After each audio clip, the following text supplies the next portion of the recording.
want to thank God for the very powerful message we heard today. நாம் இன்று கேட்ட வல்லமையான வார்த்தைக்காக நான் ஆண்டவருக்கு நன்றி செலுத்துகிறேன். Proverbs chapter 18 நீதிமொழிகள் 18 verse 21. வசனம் 21. Death and life are in the power of the tongue. மரணமும் ஜீவனும் நாவின் அதிகாரத்தில் இருக்கும். And those who love it will eat its fruit. அதில் பிரியப்படுகிறவர்கள் அதன் கனியை புசிப்பார்கள். I just want to meditate on this verse. இந்த வசனத்தை நான் தியானிக்க விரும்புகிறேன். Because I believe the Lord, has been throughout the meeting been speaking to us on this. ஏனென்றால் ஆண்டவர் இந்த கூட்டத்தின் முழுவதுமாக இதை கொண்டே பேசினார். Even when Kumbaresan was singing that last Tamil song about discipleship. சீஷராகுவதை குறித்து கடைசியாக நாம் பாடின சகோதரர் குமரேசன் பாடின அந்த பாடலும் கூட he was so honest. He was saying that, see, these words, I am not following these words. அவர் மிகவும் உண்மையாய், நான் இந்த வசனத்தை நான் வாழ்க்கையிலே நான் கடைபிடிக்கவில்லை. But I have a hope that I will, follow as a true disciple of the Lord. ஆனால் நான் இயேசுவுக்கு ஒரு உண்மையான சீஷனாக நான் அவரை பின்பற்றுவேன் என்ற ஒரு நம்பிக்கை உண்டாயிருக்கிறது என்று அவர் சொன்னார். So that is the power of the word in the tongue. நாவில் இருக்கக்கூடிய அந்த வார்த்தைக்கு உள்ள அதிகாரம் அதுதான். And even when Anthony was speaking about the time the Lord has given for us. ஆண்டவர் நமக்கு கொடுத்திருக்கக்கூடிய நேரத்தை குறித்து சகோதரர் அந்தோனி அவர்கள் பேசும் பொழுதும் கூட Luke chapter 13. லூக்கா 13ஆம் அதிகாரம்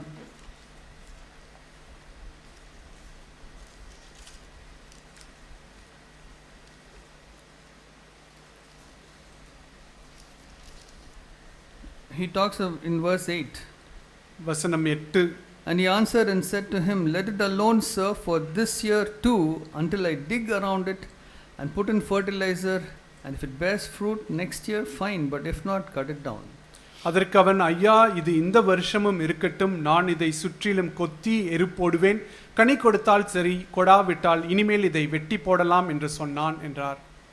So this is a word, where we have to take it seriously about our tongue. ஆகவே நம்மளுடைய நாவை குறித்து ஜாக்கிரதையாய் எடுத்துக்கொள்ள வேண்டிய ஒரு வார்த்தை. These are the days of grace. கிருபையின் நாட்கள் இவைகள்.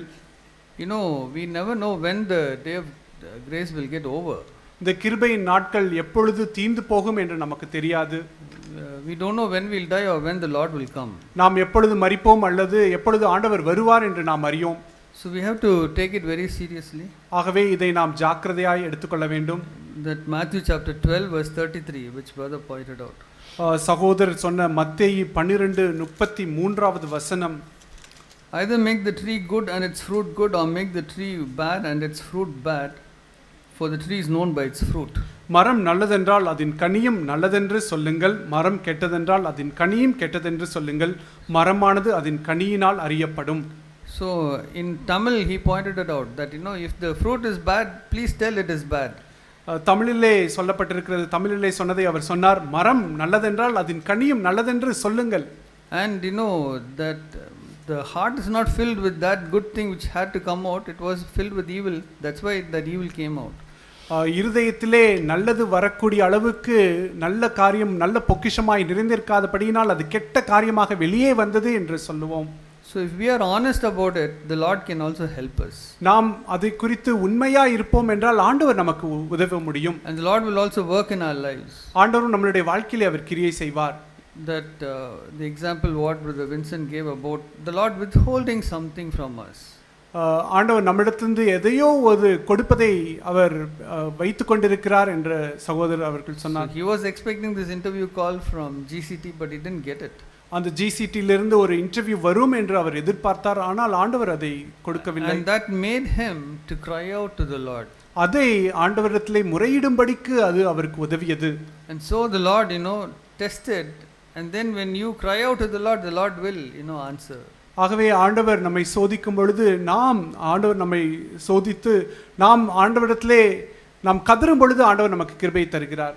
You know, in all these things, we have to look at life as a journey. ஆகவே எல்லாவற்றிலும் வாழ்க்கையை நாம் ஒரு பிரயாணத்தை போல் பார்க்க வேண்டும். It's about how we know the confidence we have in the Lord and the confidence the Lord has in us that can grow. ஆண்டவர் நம்மேல் வைத்திருக்கக்கூடிய நம்பிக்கையும் நம் ஆண்டவர் மேல் வைத்திருக்கக்கூடிய நம்பிக்கையும் இது நிமித்தமாக அது அதிகரிக்க முடியும். Then only the confidence which others can have on us also will increase. அப்பொழுதுதான் மற்றவர்கள் நம்மீது வைத்திருக்கக்கூடிய நம்பிக்கையும் அதிகரிக்க முடியும். That is the way the Lord builds his church. அப்படியாகத்தான் ஆண்டவர் அவருடைய சபையை கட்டுகிறார். So if this is a club or a congregation, then the Lord is not bothered about all these things. இது ஒரு கிளப்பாகவோ அல்லது ஒரு கூடுகையாகவோ இருக்கும் என்றால் ஆண்டவர் அதை ஆசீர்வதிக்க முடியாது. But if it is a church which he is building, he is taking it in a journey for 30 years or 40 years to see whether that person is progressing in the way of godliness. ஆனால் இது ஆண்டவர் கட்டக்கூடிய சபையாக இருக்கும் என்றால் ஒரு மனுஷனை அவர் 30 வருஷமோ அல்லது 40 வருஷமோ அவர் நடத்தி சென்றாலும் அவர் தேவ பக்தியில் வளர்கிறானா என்று ஆண்டவர் பார்க்கிறார். So it's not the same person you were when you came into the church. இந்த சபைக்குள்ளாக நீங்க வரும் பொழுது இருந்த அதே நபர் இப்பொழுது அல்ல. There may have been ups and downs. வாழ்க்கையில் ஏற்ற தாழ்வுகள் இருந்திருக்கலாம். But then is there a progress where you are growing in that godliness? ஆனால் உங்களுடைய வாழ்க்கையில அந்த தெய்வ பக்தியிலே ஒரு வளர்ச்சி காணப்படுகிறதா? That crying out to the Lord and the Lord helping you. நீங்கள் ஆண்டவரிடத்திலே கதறுகிறதும் ஆண்டவர் உங்களுக்கு உதவுகிறதும். In 2 Corinthians 2 கொரிந்தியர் chapter 1 1ஆம் அதிகாரம் verse 3. 3ஆம் வசனம்.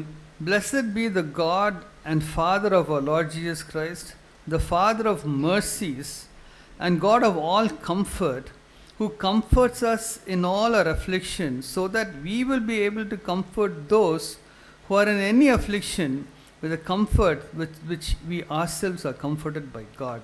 2 கொரிந்தியர் 1:3-4 வசனங்கள். நமது கர்த்தராகிய இயேசு கிறிஸ்துவின் பிதாவாகிய தேவனும் இரக்கங்களின் பிதாவும் சகலவிதமான ஆறுதலின் தேவனுமாய் இருக்கிறவருக்கு ஸ்தோத்திரம். தேவனால் எங்களுக்கு அருளப்படுகிற ஆறுதலினாலே எந்த உபத்திரவத்திலாகிலும் அகப்படுகிறவர்களுக்கு நாங்கள் ஆறுதல் செய்ய திராணியுள்ளவர்களாகும்படி எங்களுக்கு வரும் சகல உபத்திரவங்களிலேயும் அவரே எங்களுக்கு ஆறுதல் செய்கிறவர். So the Lord keeps people in the church of different backgrounds, different trials, different experiences. வெவ்வேறு அனுபவத்தில் பாடுகள் பின்னணியில் உள்ள அநேகரை சபையிலே ஆண்டவர் வைத்திருக்கிறார். So the Lord builds his church where the people there have gone through all kinds of afflictions so that they can comfort those who are in any affliction. ஆண்டவர் கட்டக்கூடிய சபையிலே அநேக பாடுகள் மூலமாக அவர்கள் நடத்த செல்லப்பட்டு அநேக பாடுகளை சந்திக்கக்கூடியவர்களுக்கு ஆறுதல் செய்யும்படியாக ஆண்டவர் அவருடைய சபையை கட்டுகிறார். For just as the sufferings of Christ are ours in abundance, so also our comfort is abundant through Christ. எப்படியெனில் கிறிஸ்துவினுடைய பாடுகள் எங்களிடத்தில் பெருகுகிறது போல கிறிஸ்துவினாலே எங்களுக்கு ஆறுதலும் பெருகுகிறது. But if we are afflicted, it is for your comfort and salvation, or if we are comforted, it is for your comfort, which is effective in the patient enduring of the same sufferings which we also suffer. ஆதலால் நாங்கள் உபத்திரவப்பட்டாலும் அது உங்கள் ஆறுதலுக்கும் ரட்சிப்புக்கும் ஏதுவாகும். நாங்கள் ஆறுதல் அடைந்தாலும் அதுவும் உங்கள் ஆறுதலுக்கும் ரட்சிப்புக்கும் ஏதுவாகும். நாங்கள் பாடுபடுகிறது போல நீங்களும் பாடுபட்டு சகிக்கிறதுனாலே அந்த ரட்சிப்பு பலன் செய்கிறது. And our hope for you is firmly grounded, knowing that as you are sharers of our sufferings, so also you are sharers of our comfort. நீங்கள் எங்களோடே கூட பாடுபடுகிறது போல எங்களோடே கூட ஆறுதலும் அடைகிறீர்கள் என்று நாங்கள் அறிந்து உங்களை குறித்து உறுதியான நம்பிக்கையுள்ளவர்களாய் இருக்கிறோம். We don't have any membership register in our church. நம்மளுடைய சபையிலே இங்கு அங்கத்தினர் என்று சொல்லக்கூடிய எந்த ஒரு ரெஜிஸ்டரும் இல்லை. But I believe that if you have been integrated into the church, you'll be able to find out who are those who are walking in this way and those who are not walking in this way. ஆனால் நீங்கள் சபையோடு ஒன்றாய் இணைக்கப்பட்டிருப்பீர்கள் என்றால் இந்த விதமாக நடக்கக்கூடியவர்கள் யார், இந்த விதமாய் நடக்காதவர்கள் யார் என்று உங்களால் கண்டுபிடிக்க முடியும். Because the deception can come in very subtly. ஆனால் ஏனென்றால் இந்த வஞ்சனை ஒன்றுமே அறியாது போல் வந்துவிட முடியும். We saw in that Psalm, Job chapter 6, யோபு 6 நாம் வாசித்தோம். verse 30. 30வது வசனம். Is there injustice on my tongue? Cannot my palate discern calamities? என் நாவிலே அக்கிரமம் உண்டோ? என் வாய் ஆகாதவைகளை பகுத்தறியாதோ? So definitely no, we'll be able to discern the taste from our tongue. நாவிலிருந்து சுவையை நம்மால் கண்டுபிடிக்க முடியும். But can you discern the injustice? ஆனால் அக்கிரமத்தை நீங்கள் பகுத்தறிய முடியுமோ? Can you discern calamities? I don't know what is there in English. ஆகாதவைகளை பகுத்தறிய முடியுமோ? In the church you will find that there is lot of injustice which does not appear like injustice. இந்த சபையிலே ஆகாதவைகள் போல் தோன்றாதவைகளை நீங்கள் கண்டுபிடிக்க முடியுமோ? There are two words. One is injustice and the other is calamity. அக்கிரமம், ஆகாதவை. It is not, in the worldly sense, they are all not sinful or, injustice. உலகத்தின் பார்வையின்படி அது அக்கிரமமோ அல்லது பாவமோ அல்லது ஆகாதவைகளோ அல்ல. But then, when you looked at the other churches where how they have been misled, you know that is the same thing, which is being trying to come inside, and it will also mislead. நீங்கள் பார்க்கும் பொழுதே நீங்கள் அறிந்து கொள்வீர்கள் வெளி சபையிலே அவைகள் எப்படி தவறாக நடத்தப்பட்டு அதே விதமாக இங்கும் வருகிறது என்பதை உங்களால் உணர முடியும். Many people get deceived by this, ministry. அநேகர் இந்த ஊழியம் என்கிற பகுதியிலே அவர்கள் வஞ்சிக்கப்படுகிறார்கள். As time goes on, you will know on whom the Lord has placed his confidence and who are the people who are worthy of confidence. நாட்கள் போக போக ஆண்டவர் தம்முடைய நம்பிக்கையை யார் மீது வைத்திருக்கிறார் என்றும் யார் இந்த நம்பிக்கைக்கு பாத்திரவான்கள் என்பதையும் நீங்கள் கண்டுபிடிக்க முடியும். You can discern taste with your tongue. உங்களுடைய நாவினாலே நீங்கள் அந்த சுவையை பகுத்தறிய முடியும். But learn to discern, where things are going in the wrong direction. ஆனால் காரியங்கள் எந்த தவறான திசையிலே போகிறது என்பதை நீங்கள் பகுத்தறிய கற்றுக்கொள்ளுங்கள். The Lord will help you, if you are so open before him and tell him, Lord, I don't know. This is the way some people are telling, this is the way the others are telling. You have to tell me and lead me and guide me. The Lord will definitely lead you and guide you. நீங்கள் ஆண்டவரிடத்திலே உண்மையாய் போய், ஆண்டவரே, ஒரு சிலர் இப்படியாக சொல்லுகிறார்கள், ஒரு சிலர் இப்படியாக சொல்லுகிறார்கள், ஆனால் ஆண்டவரே நீர் என்னை வழிநடத்தி எனக்கு போதியும் என்று நாம் சொல்வோம் என்றால் ஆண்டவர் நமக்கு உதவி செய்வார். I want to turn to Proverbs 18:21 again. நான் மீண்டுமாய் நீதிமொழிகள் 18:21க்கு திரும்ப விரும்புகிறேன். No, the next verse 22. He who finds a wife finds a good thing and obtains favor from the Lord. மனைவியை கண்டடைகிறவன் நன்மையானதை கண்டடைகிறான், கர்த்தரால் தயையையும் பெற்றுக்கொள்கிறான். So I believe that this applies both to a husband and a wife. இது இருவருக்கும், கணவனுக்கும் மனைவிக்கும் பொருந்தும் என்று நான் விசுவாசிக்கிறேன். A husband should be a good thing and a wife should also be a good thing. கணவனும் நன்மையானவனாக இருக்க வேண்டும், மனைவியும் நன்மையானவளாக இருக்க வேண்டும். And the husband should find favor from the Lord and the wife also should find favor from the Lord. கணவனும் தேவனிடத்திலிருந்து, கர்த்தரிடத்திலிருந்து தயையை பெற்றுக்கொள்ள வேண்டும், மனைவியும் கர்த்தரிடத்திலிருந்து தயையை பெற்றுக்கொள்ள வேண்டும். For that, அதற்கு there should always be life in my tongue and no death. அதற்கு எப்பொழுதுமே என்னுடைய நாவிலே ஜீவன் இருக்க வேண்டும், மரணம் இருக்கக்கூடாது. I was so much encouraged by this Hebrews chapter 4 verse 12. எபிரேயர் 4:12 மூலமாக நான் அதிகமாக ஆசீர்வதிக்கப்பட்டேன். I really believe that I will take it very seriously from now on. இன்றிலிருந்து அதை நான் மிகவும் ஜாக்கிரதையாக எடுத்துக்கொள்வேன் என்று நான் விசுவாசிக்கிறேன். It's the way he talked about a scanning machine which has even the capability of healing. ஒரு ஸ்கேனிங் மெஷினுக்கு குணமாக்கக்கூடிய ஒரு வல்லமை கூட உள்ளதை குறித்து அவர் பேசுவதை நான் கேட்டு ஆசீர்வதிக்கப்பட்டேன். So that is the power of the word of the Lord. அதுதான் தேவனுடைய வார்த்தையில் உள்ள வல்லமை. Hebrews 4:12.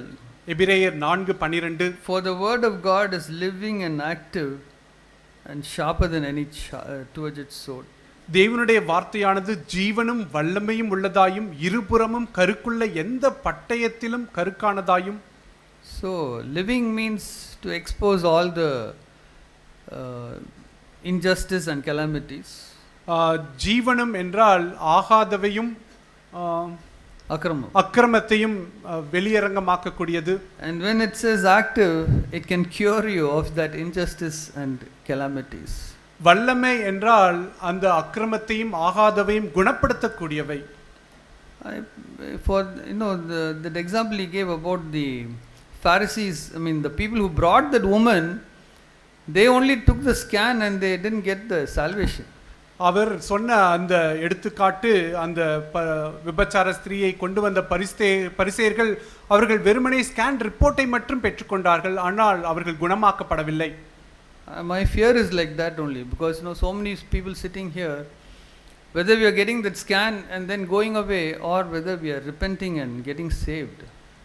இங்க இருக்கக்கூடிய அநேகரை குறித்த பயமும் இதுவாகத்தான் இருக்கிறது. நாம் வெறுமனே ஸ்கேன் ரிப்போர்ட்டை மட்டும் பெற்றுக்கொண்டு நாம் செல்கிறோமா, அல்லது நாம் கதறி அழுது மனம் திரும்பி ஆண்டவரிடத்திலே நாம் வருகிறோமா? May the Lord help us in humbling ourselves, emptying ourselves and humbling ourselves and receiving His grace. நம்மை நாமே வெறுமையாக்கி நம்மை தாழ்த்தி ஆண்டவரிடத்திலிருந்து கிருபையை பெற்றுக்கொள்ள ஆண்டவர் நமக்கு உதவி செய்வாராக. Amen.